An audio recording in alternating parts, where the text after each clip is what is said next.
This video is about getting through some issues that I ran into getting started with Waveform free.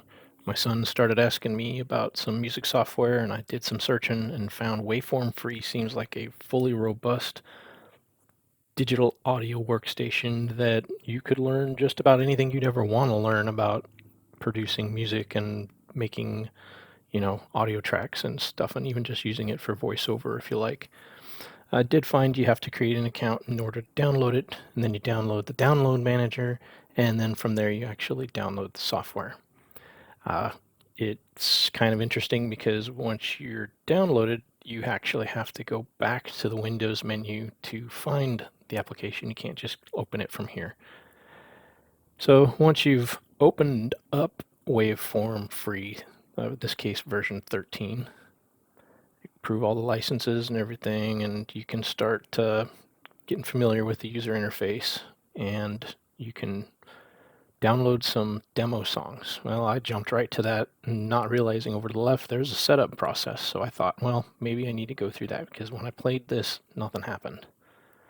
So I went ahead and went through the whole process of going through setting up the audio device and the MIDI device, as you can see on the left there. And part of that is making sure you're scanning for plugins, and you need to scan each folder. I would have thought when I downloaded the songs, or like the demo songs, that they would have came with the plugins that you need, but they don't, which was something that I learned later. Even after I checked the quick start guide, they say download the song and everything works. Like, not really. So as you can see, I'm kind of fiddling around here, and then finally I hear some weird noise. I'm like, what is that? So I test my audio. That does not seem right. So I did some searching, figured maybe it's a driver issue. Sure enough, there's an Audio driver. And I click this link, takes you to this super hacky looking page. I wouldn't click a link in here if my life depended on it. So I thought, well, I guess I'll go to the Windows Store, see if maybe I can find the driver. And sure enough, there it was. I went ahead and downloaded that and got it set up on the Windows machine, selected it, took a second. I tested it.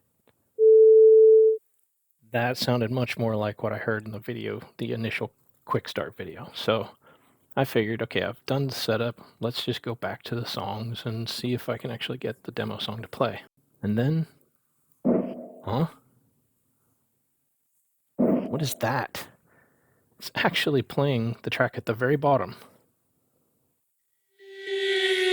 I think they're trying to be creepy, but we're missing a whole lot, and you see a lot of errors everywhere. Yeah, that's not cool. Not getting frustrated at all. So I figure stop this thing and go try another song, see if it works. I still get these errors all over the place though, and see that there's no plugins.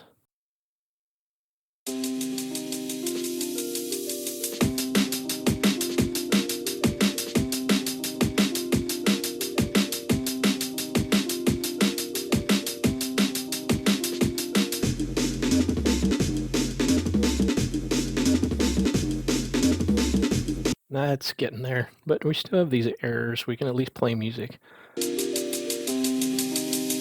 So I figure I start disabling all the tracks, see if I can isolate what's going on here. Why are we only getting some and not others? Clearly I need to download some plugins, but really, would they seriously make me do that for demo songs? I get audio, so I know audio works, and so let's go look at one of the MIDI tracks. That's giving us an error about the MIDI specific, not so much plugin. So I remembered this setting over here.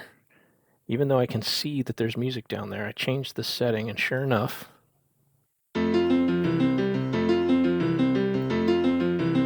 all right, now we got some music. Let's go check the other one. Do I need to do it again?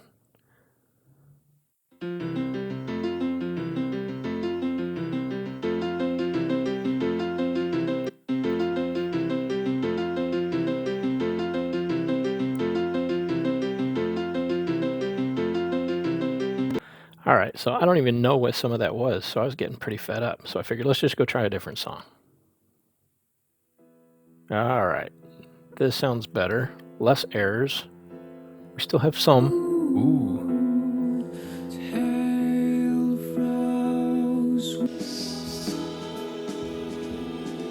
All right, well, let's keep digging a little bit. Let's just try this EDM test. Let's actually create a test with the EDM template and see what happens.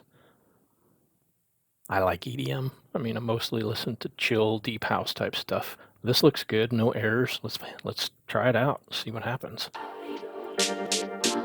Oh yeah. Now we're talking.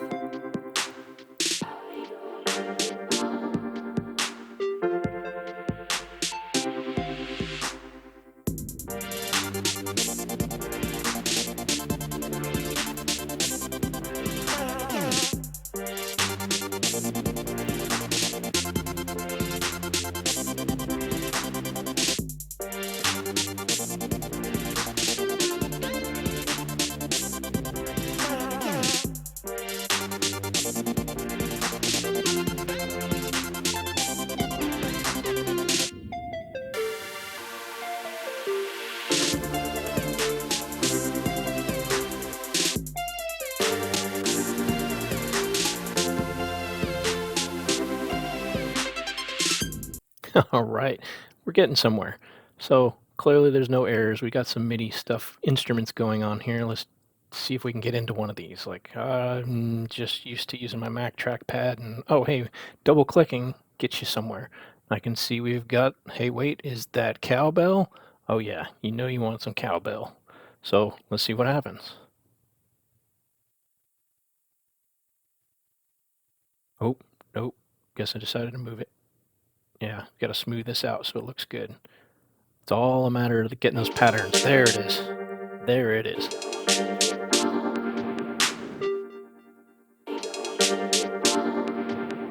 Nice. Let's see if we can do something real sexy with this snare, because I know snares sound really nice when you just hit it on every note, every step. Let's keep that cowbell level though. Oh yeah.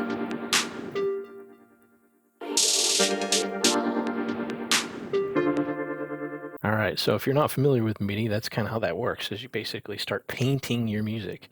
And I figured I'd check out the chords, which is kind of like keyboard, but I'm not seeing a keyboard anywhere. I see them, it's like the interface on this thing was getting really finicky for me to get familiar with.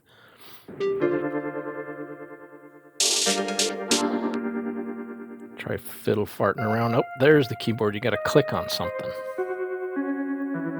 That's not going to sound good. Oh boy. Hey, but wait, there's some tools here. All right. Hey, I can actually select multiples. Nice. Okay, now we're getting somewhere. It's just getting familiar with the interface.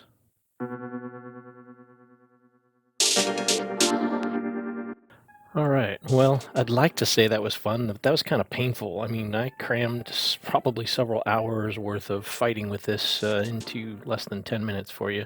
But I wanted to walk you through sort of how I troubleshooted things and sort of how I think, because I, like I said, don't read manuals. But at this stage, I know now that we've got MIDI instruments, which we need to go learn about, and we know that this handles VST plugins, which we can go get, and you can do a lot of really cool things with VST plugins. So as you see, I'm trying to play around with tracks, and I've still got so much to learn. So be sure to check out my website. Got a new article up talking about heading into the future. From there, you can actually see where I'm going to be going with my website and the types of projects that I'm going to be working on. Thanks for checking out my video, and be sure to like and subscribe.